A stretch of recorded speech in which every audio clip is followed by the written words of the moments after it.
The bell of the Cathedral of San Lorenzo echoed through the foggy September morning as Isabella Moretti stepped through the imposing bronze doors. Her white Valentino gown flowed like crystal water along the central aisle, but her steps were measured, almost reluctant.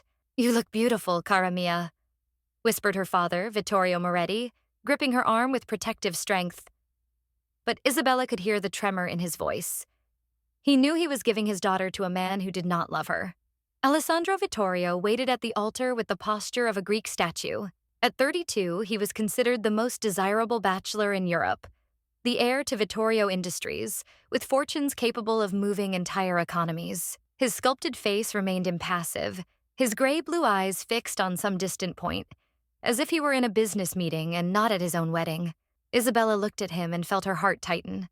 "He doesn't remember me," she thought, brushing her fingers discreetly over the small scar on her left palm. The mark from that fateful afternoon 20 years earlier.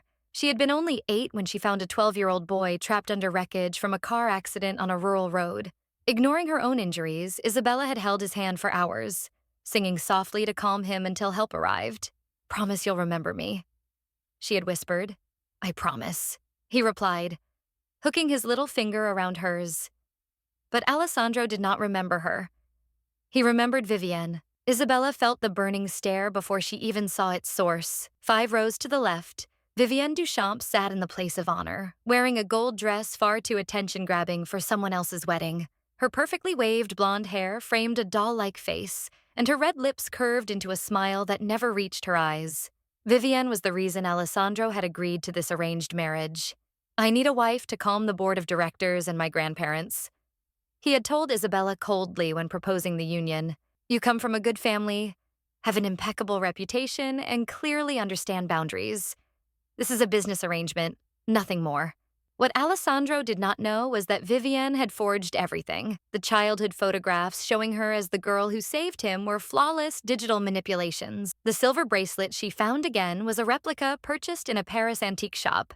Even the scar on her hand had been surgically created. "Isabella Maria Moretti, do you take Alessandro Vittorio as your lawful husband?" The silence in the cathedral was deafening. Isabella felt 1,000 eyes on her. Her best friend, Sophia, in the front row, clutched a handkerchief so tightly her knuckles were white. Her brother, Marco, had his jaw clenched with suppressed fury. "Don't do this, Bella," his eyes begged. But Isabella had made her decision months earlier. When the patriarch of the Vittorio family, Nonno Giovanni, had come personally to her clinic asking her to consider the marriage, he revealed something that changed everything. Alessandro was slowly losing the will to live. After years of an unrequited relationship with Vivienne, who always kept him at a distance, claiming she wasn't ready for commitment, he had become a hollow version of himself. "He needs someone real," Nonno Giovanni had said, tears in his tired eyes. "Someone who truly loves him. I see the way you look at him when you come to the mansion to treat my heart. You're the girl from the accident, aren't you?" Isabella had only nodded, unable to speak. "Help him remember who he is, please." Now, standing at the altar, Isabella took a deep breath. "Yes, I do." Her voice was clear and steady. Alessandro finally looked into her eyes for the first time that morning. For a brief second, something flickered in the depths of his gray-blue gaze. Confusion? Recognition? But then the mask of ice returned. When he slid the platinum ring onto her finger, his hands were mechanical, without warmth. When the priest pronounced them husband and wife, Alessandro's kiss was so brief it could hardly be called a kiss. A cold brush of duty fulfilled. At the reception in the Grand Hotel Vittorio, Isabella watched Alessandro spend the entire night circulating among investors and politicians, treating his own wedding like a corporate event. When he danced with Vivienne, an old family friend, the music stretched across 3 songs, their laughter echoing through the ballroom. Isabella danced alone with her father, who held her trembling hands. "There's still time to walk away," he whispered. "You're Dr. Isabella Moretti, the youngest surgeon ever to receive the Nobel Prize in medicine. You don't need this. I know who I am, Papa," Isabella answered softly. "And that's exactly why I'm here." That night, when they finally arrived at the Vittorio mansion, a sprawling 18th century estate with 50 bedrooms, magnificent gardens, and a breathtaking view of the Italian coast, Alessandro disappeared immediately into his office. "Your room is in the East Wing," was all he said, not even looking back. Mine is in the north wing. I trust you'll respect my privacy. Isabella stood alone in the marble hallway, still in her wedding gown, listening to the echo of his footsteps fading away. Through the window, she saw the stars reflecting on the lake, the same lake where, 20 years earlier, a boy had promised never to forget her. She touched the scar on her palm again. I will make you remember, Alessandro, she whispered into the silence, even if it takes the rest of my life. What Isabella did not know was that, in his office, Alessandro was staring at an old photograph. Him at 12 years old in the hospital, bandages covering half his face. On the back, written in his childish handwriting, "Find the girl who saved me." He locked the photo in a drawer, beside other clues he had collected for years. All of them pointed to Vivienne. But something tonight, perhaps Isabella's jasmine perfume, or the way she touched her left palm, had planted a seed of doubt. In the dim light of his office, Alessandro couldn't understand why. For the first time in years, he felt a different kind of emptiness in his chest. Not the familiar emptiness of loneliness, but the emptiness of having left something important behind in that hallway. Isabella woke to birdsong at 6 in the morning. For a confused moment, she didn't recognize the silk canopy above her bed or the Baroque frescoes painted on the ceiling. Then reality hit her like ice water. She was Mrs. Vittorio now. She rose and walked to the panoramic window of her bedroom. The view was breathtaking. Perfectly symmetrical French gardens, marble fountains, and beyond them, the mirrored lake reflecting the distant mountains. It was the most beautiful cage in the world. Her phone vibrated on the nightstand. 23 unread messages, 12 missed calls, all from San Rafael Hospital, where she was chief of cardiac surgery. Dr. Romano, Dr. Moretti, the mitral valve patient is deteriorating. We need you. Nurse Paula. Doctor, the 2 p.m. surgery. Should we reschedule? The family is asking. Dr. Silva. Isabella, that impossible case you took. The 9-year-old boy with cardiomyopathy. He's getting worse. You're the only one who can save him. Isabella felt her chest tighten. Each message was a life that depended on her, a promise she had made. But the night before, at 11 p.m., she had received an email from Matteo Santoro, Alessandro's personal attorney. Dear Mrs. Vittorio, as outlined in your prenuptial agreement, Clause 7, Paragraph 3, your position as Mr. Vittorio's wife requires full dedication to the social and familial responsibilities of the Vittorio estate. We request that you formally resign from all medical activity by the end of this week. Mr. Vittorio has already arranged for your replacement at San Raffaele Hospital. Matteo Santoro, LLM. Isabella had read that email 5 times, feeling a piece of herself die with each pass. She had never signed such a clause. Her own lawyer had reviewed the document. There was no mention of abandoning medicine. But when she confronted Alessandro on their wedding night, he had only lifted an eyebrow. You signed the document, Isabella. Your signature is there. If there's an issue, take it up with Matteo. She knew it was useless. Vivienne had connections everywhere. Clearly, she had tampered with the paperwork. A soft knock interrupted her thoughts. Permission to enter, signora? The voice was cold, almost hostile. Come in, Isabella replied. A tall woman in her 50s entered, wearing the impeccable uniform of the mansion's head housekeeper. Her expression was severe, the permanent scowl of someone who had forgotten how to smile. I am Signora Bertelli, head housekeeper of the Vittorio estate for 30 years, she announced without a single greeting. I'm here to explain the house rules. Rules? Isabella blinked. Breakfast is served at 7 a.m. in the East Hall. Mr. Vittorio takes his breakfast at 6:30 in his office. Alone. You are not to disturb him before 10 a.m. Lunch at 1 p.m. Dinner at 8 p.m. All meals must be formal. No casual clothing. Visitors must be pre-approved. The north wing is off-limits to you. The rose garden is Mr. Vittorio's private space. You are not to access it. Isabella felt indignation rise in her chest. Signora Bertelli, thank you for the information, but this is my home now as well. I don't need permission to... With all due respect, Signora. The housekeeper cut her off with a thin, icy smile. This house has belonged to the Vittorio family for 6 generations. You are a recent addition, temporary perhaps. The meaning behind the words was clear. You don't belong here. Before Isabella could respond, her phone rang. Dr. Romano again. Sorry, Isabella said quickly, answering. Romano, what? Doctor, It's the boy Lucas, 9 years old. His cardiomyopathy has progressed faster than expected. He needs emergency surgery within the next 6 hours, or he didn't finish. Isabella knew that silence. It was the silence right before you lose a patient. I'm coming, she said instantly, already walking toward the closet. Signora Bertelli stepped in front of her. Mr. Vittorio left clear instructions. You have appointments today. At 10 a.m., a meeting with the event planner for the charity gala. At 2 p.m., your wardrobe fitting. At 4 p.m., a 9-year-old boy is dying, Isabella said, her voice sharp as a scalpel. I am the only pediatric cardiac surgeon in this country who can save him. Nothing else matters. She pushed past the woman and ran to change. 15 minutes later, she was descending the marble staircase in medical scrubs under a coat, hair tied back.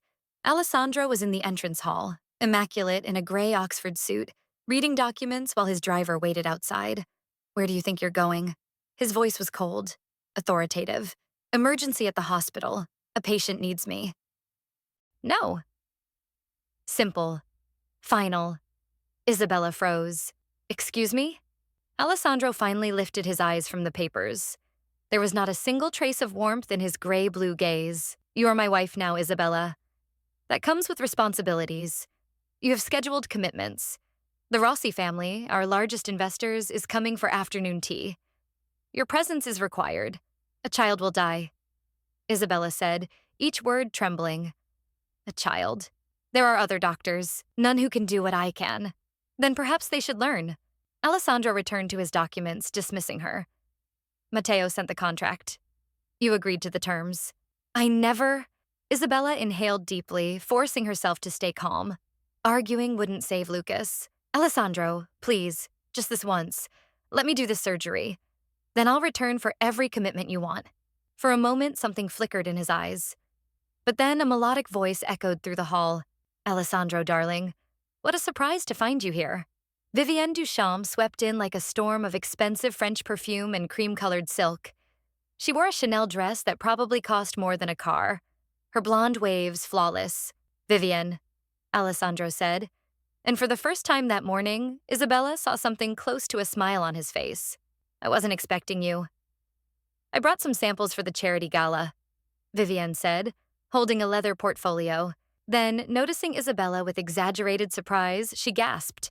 Oh, Isabella, I didn't see you there. What an interesting outfit. Isabella looked at her scrubs and suddenly felt inadequate in her own home. I was leaving for an emergency. The day after your wedding, Vivienne lifted a hand to her mouth in stage shock. Sweetheart, I know you're used to your old life, but now you have different responsibilities. Alessandro, you truly must speak to her about etiquette. Vivienne is right. Alessandro said, without even glancing at Isabella.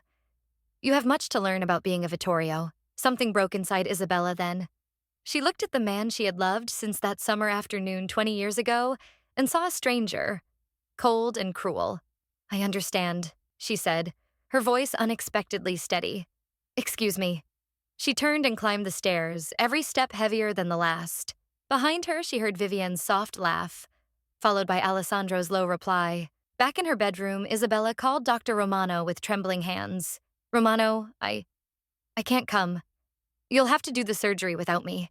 Silence. Doctor, the boy trusts you. He asked for you this morning. He said, Dr. Isabella promised she'd save me. Isabella closed her eyes, tears spilling.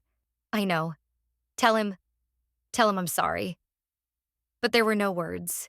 She ended the call and collapsed onto the bed, sobbing. At 1:30 p.m., Signora Bertelli knocked again. Tea with the Rossi family begins in 30 minutes, Signora. You must get dressed. Isabella stared at her reflection. Her eyes were red, swollen. She didn't recognize the woman staring back. Half an hour later, she sat in the tea room wearing a pale blue Dior dress the housekeeper had chosen, listening to Signora Rossi chatter about the latest social scandal while Isabella pretended to smile. Alessandro wasn't even present. Urgent business was all he had said before disappearing. But Vivienne was there, seated beside the chair that should have been Alessandro's, playing with her teacup and watching Isabella with a secret smile. Isabella, Vivienne said softly, just loud enough for her to hear. Alessandro and I used to have our private teas here. Every Sunday. It's our little tradition since we were teenagers. Isabella gripped her teacup so hard her fingers turned white. Of course, now that you two are married, I suppose those traditions must change. Vivienne continued with a dramatic sigh. Unless, well, arranged marriages are so complicated, aren't they? One never knows how long they'll last. That night, Isabella received a message from Dr. Romano. Dr. Romano. The boy didn't make it. We did everything we could, but without your expertise... I'm sorry, Dr. Moretti. He made me promise to say, "Thank you for trying, Dr. Isabella." She read the message 5 times before the meaning sank in. Then she ran to the bathroom and vomited. She didn't hear the bedroom door open. Didn't notice Alessandro standing in the doorway, watching her collapse onto the marble floor, hugging her knees, sobbing uncontrollably. He took a step forward, something strange tightening in his chest at the sight of her like that. But then his phone rang. Vivienne. He stepped back. Isabella, he said, his voice harsher than he intended. Compose yourself. We have dinner with my grandparents tomorrow. He closed the door before seeing her expression. Not anger. Worse, disappointment. That night, alone in her room, Isabella opened the small wooden box she had brought from her old life. Inside was her greatest achievement, the Nobel Prize in Medicine she had received at age 26 for pioneering a revolutionary, minimally invasive cardiac surgery technique for children. This medal is for all the children I've saved and all the ones I will save, she had said in her acceptance speech. She pressed the cold medal against her chest and wept, for the boy she couldn't save, for the promise she broke, and for the woman she was slowly losing inside that golden mansion of lies. Outside her window, in the dark garden, a figure watched the silhouette of her body against the bedroom light. Vivienne smiled, lifting her phone and snapping a photo. Everything was going exactly as planned. Disappointment. 3 weeks had passed since Isabella had become a prisoner of her own life. 3 weeks of formal dinners where she was treated like expensive furniture. 3 weeks of watching Alessandro and Vivienne work together in the office until late at night. 3 weeks of dying a little more each day. It was an October morning when everything changed. Isabella was in the South Garden, one of the few places she had permission to visit, when she heard shouting from the main entrance. "Please, someone help me!" She recognized the voice immediately. Vivienne. Her medical instinct spoke louder than any resentment. Isabella ran toward the voice, finding Vivienne collapsed on the marble steps at the entrance, a red stain spreading over her white dress. "Vivienne, what happened?" Isabella knelt beside her, already checking her pulse, searching for the source of the bleeding. But there was no wound. The stain was only red wine. "Isabella? Vivienne looked up at her with wide eyes, tears streaming down her face. But there was something wrong in those eyes. A calculated gleam that vanished so quickly, Isabella thought she'd imagined it. "I need you. Please, I had no one else to call." "You're not hurt," Isabella said, confused. "What's going on?" Vivienne grabbed Isabella's hand with surprising strength, her nails digging into her skin. "I'm sick, Isabella. Very sick." She pulled a paper envelope from her purse with trembling fingers. "The doctors gave me 6 months. Acute leukemia. I need constant blood transfusions, but my blood type is rare. A B negative." Isabella felt her stomach drop. She was also AB negative. A rare statistical coincidence. Only about 1% of the population had that type. "I know you hate me," Vivienne went on, now sobbing. "I know you think I'm standing between you and Alessandro, but I swear I never wanted that. I just wanted him to be happy. And when I saw he chose you, I tried to step back. But now, I'm going to die, Isabella. And you're the only compatible person in the donor registry in this region." Isabella took the papers Vivienne was holding. Medical reports from a Milan hospital. Blood work. Diagnosis of acute myeloid leukemia. Everything looked legitimate. Why not look for other donors? There are blood banks. "I did!" Vivienne screamed, then quickly covered her mouth, looking ashamed. "Sorry, I'm just desperate. The banks are critically low. I need direct, frequent donations. And the doctor said the more compatible the donor, the better. You and we have other markers in common beyond blood type. It would be perfect." Isabella looked at the woman at her feet, the woman who had stolen her place in Alessandro's life, the woman poisoning every moment of her marriage. Let her die. A dark voice whispered in her mind. It would be so easy. But then Isabella saw her reflection in the nearby glass window, and she didn't see the broken woman of the last few weeks. She saw Dr. Isabella Moretti, the doctor who had sworn to save lives. All lives. Fine, she heard herself say. I'll donate. The smile that flashed across Vivienne's face was so quick, so triumphant, that Isabella was sure she'd imagined it. The first donation happened that afternoon at San Rafael Hospital. Isabella insisted on going back to the place where she had once been happy, even if only for a few hours. Dr. Moretti. Nurse Paula almost dropped her clipboard when she saw Isabella. Are you okay? There are rumors that you... I'm just here for a blood donation, Isabella said softly, forcing a smile. How are things here? Paula's look said it all. Not good since you left. The donation was supposed to be simple. 450 milliliters, the standard amount. But as the nurse was finishing, Vivienne walked into the room with a doctor Isabella didn't know. Dr. Massimo says I need at least 800 milliliters, Vivienne said weakly. Please, Isabella. It's the minimum I need to last until the next session. Nurse Paula frowned. 800 is well above the safe limit. Dr. Moretti, I don't recommend... It's fine, Isabella said, though she was already feeling lightheaded. Keep going. 800 became 1,000. 1,000 became 1,200. Just a little more, Vivienne pleaded, holding Isabella's hand. Please, you're so strong, you can handle it. When they finally finished, Isabella could barely see. The world spun in nauseating swirls of white and gray. She heard Paula shout, felt hands grabbing her before she could fall from the chair. Then everything went black. Isabella woke up in a private hospital room. It took a few seconds for her eyes to focus, to recognize where she was. Then she heard voices in the hallway. Was irresponsible, she could have died. That was Alessandro's voice. He was worried about her? Isabella tried to sit up, but was too weak. She turned her head toward the half-open door. Alessandro, please don't blame Isabella, came Vivienne's voice, sweet as poisoned honey. She insisted on donating more. I tried to make her stop, but she got angry with me. She said she wanted to prove she was better than me. She said that? Alessandro sounded incredulous. I didn't want to tell you, but... Vivienne sobbed convincingly. She's been so hostile with me, Alessandro. I know she blames me because you two married without love. And now she's using my illness to make some twisted moral point. That doesn't make sense. You've known her for 3 months, Alessandro. I've known you for 20 years. Do you really think I would lie about something like this?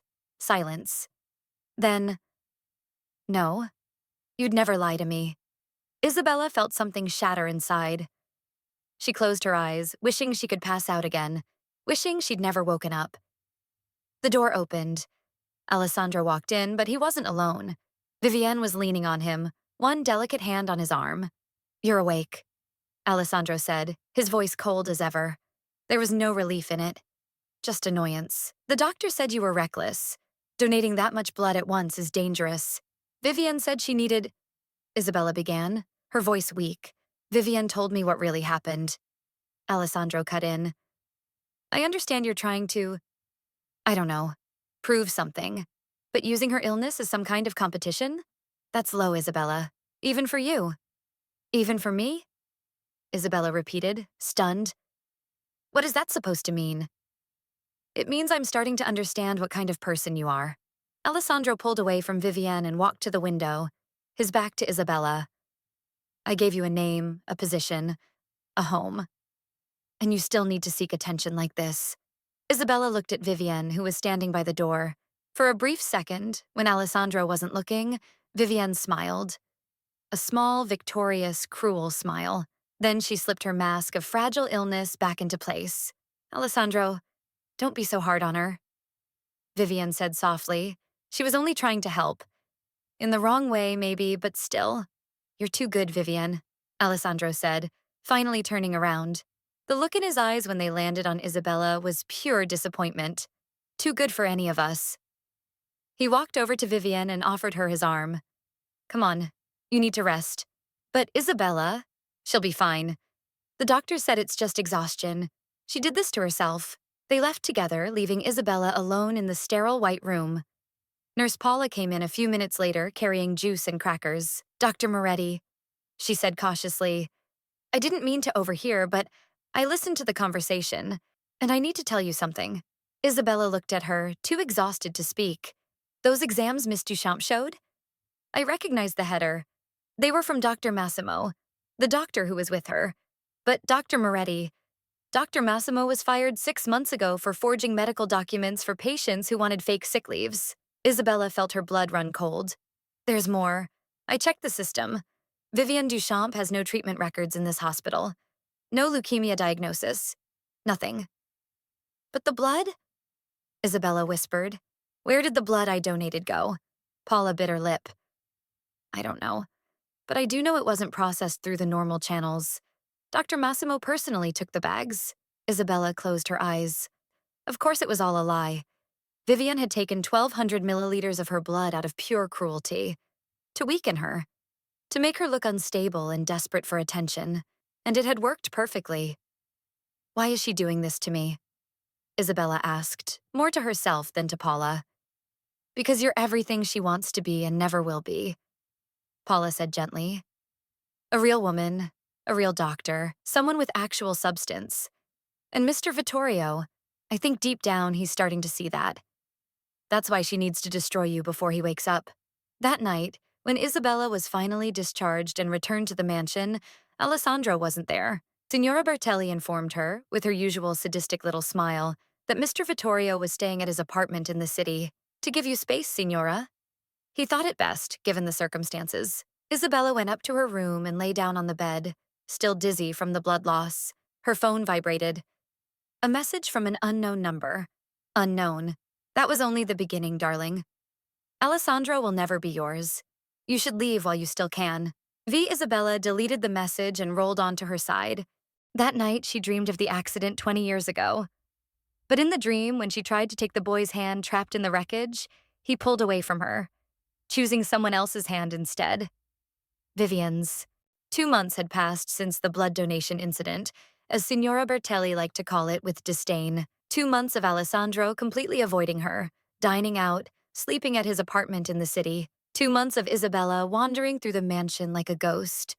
Pallor, quieter, disappearing a little more each day. And then, on a cold December morning, everything changed. Isabella was in her bathroom when the nausea hit her for the 5th time that week.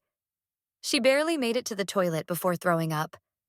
When she finally managed to breathe again, she sat on the cold marble floor, resting her head on her knees. Something was wrong. She was a doctor. She knew the signs. The extreme fatigue, the morning nausea, the tenderness in her breasts, the period that hadn't come in 6 weeks. With trembling hands, Isabella opened the bathroom drawer where she kept some basic medical supplies. At the very back, behind bottles of medication, was something she'd grabbed weeks ago in a moment of paranoia. A pregnancy test. She never imagined she would actually need it. 5 minutes later, Isabella was sitting on the edge of the marble tub, staring at 2 very clear pink lines. Pregnant. She was pregnant with Alessandro's child. His child was growing inside her. The first emotion was pure, absolute joy. A baby. A new life. Something that was half her and half the man she had loved since she was 8 years old. It didn't matter that he didn't love her back. She would love this child enough for both of them. But then reality began to creep in. Alessandro could barely look at her. Vivienne was systematically destroying their marriage. And now there was an innocent life in the middle of this war. I have to tell him, Isabella thought, pressing the test against her chest. This could change everything. When he finds out he's going to be a father, maybe he would finally see her. For the next 3 days, Isabella tried to find the right moment to tell Alessandro. But he was always busy, always leaving, always with Vivienne. On the 4th night, she finally found him alone in the office, going through documents with a glass of bourbon in hand. Alessandro? She knocked softly on the half-open door. Can I talk to you? He didn't even lift his eyes. If this is about that charity event, Vivienne's already handled everything. You just have to show up. It's not about that. Isabella stepped in and closed the door behind her. It's something important. Personal. At last, he looked at her. In the dim light of the office, she could see the shadows under his eyes. He looked tired, older than his 32 years. What is it? His voice was impatient. Isabella took a deep breath, one hand instinctively going to her still flat belly. I'm. His phone rang. He glanced at the screen and his expression changed completely. Softened in a way Isabella had never seen directed at her. Sorry, I have to take this, he said, already turning away. Vivienne? Yes, I'm still at the office.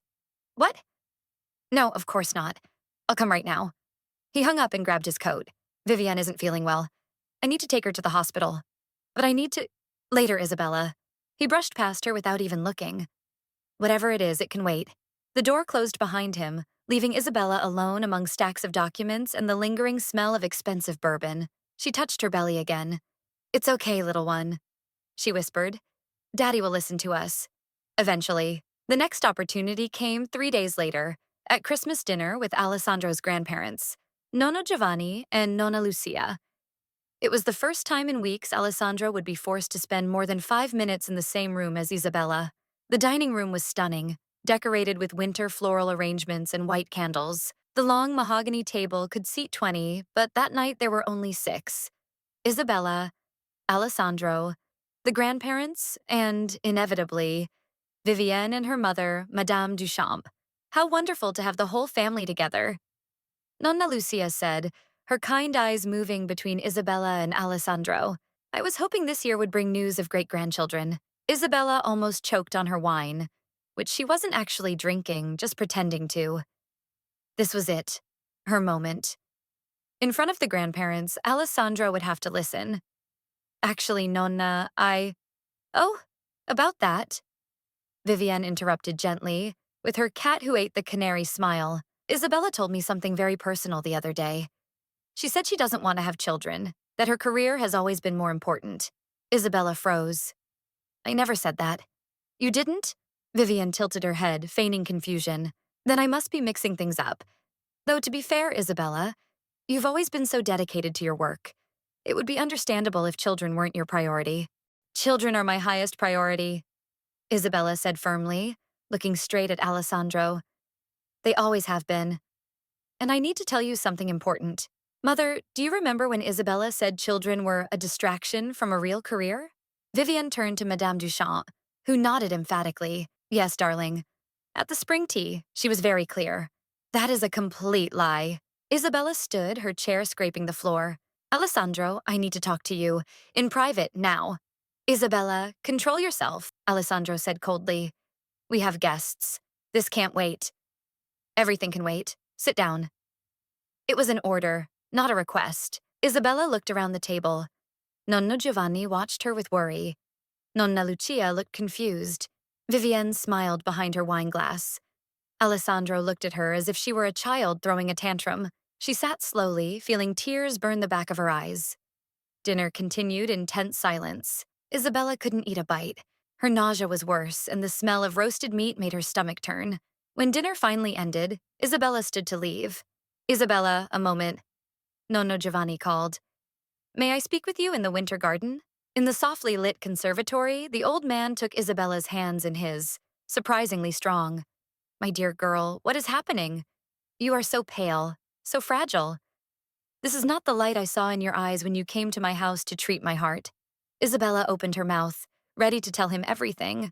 About the baby, about Vivienne, about all of it. But then she heard laughter coming from the main room. Alessandro's deep laugh, something she hadn't heard in months.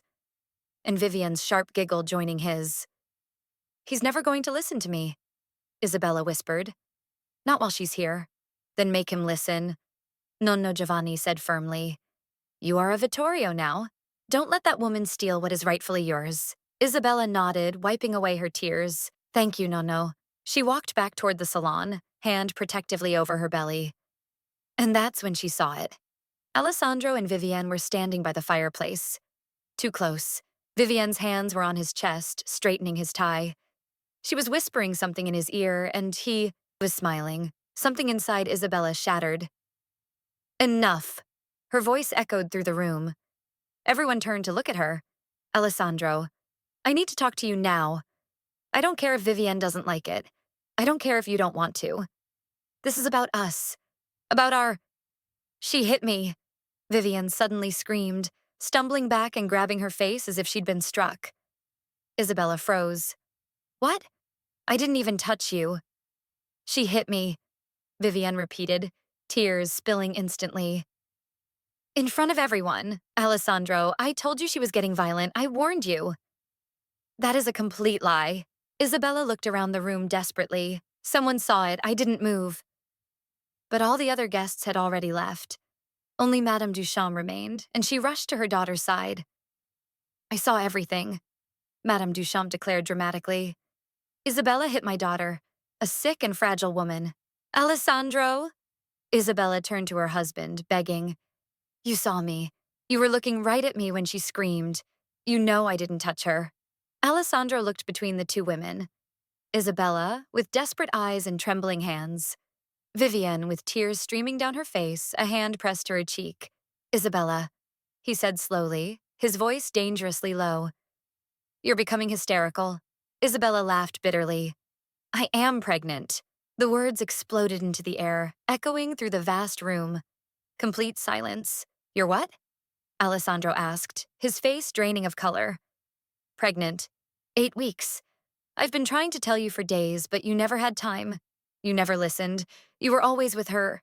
No. Alessandro shook his head. No, this is another trick. Another manipulation. Like the blood donation.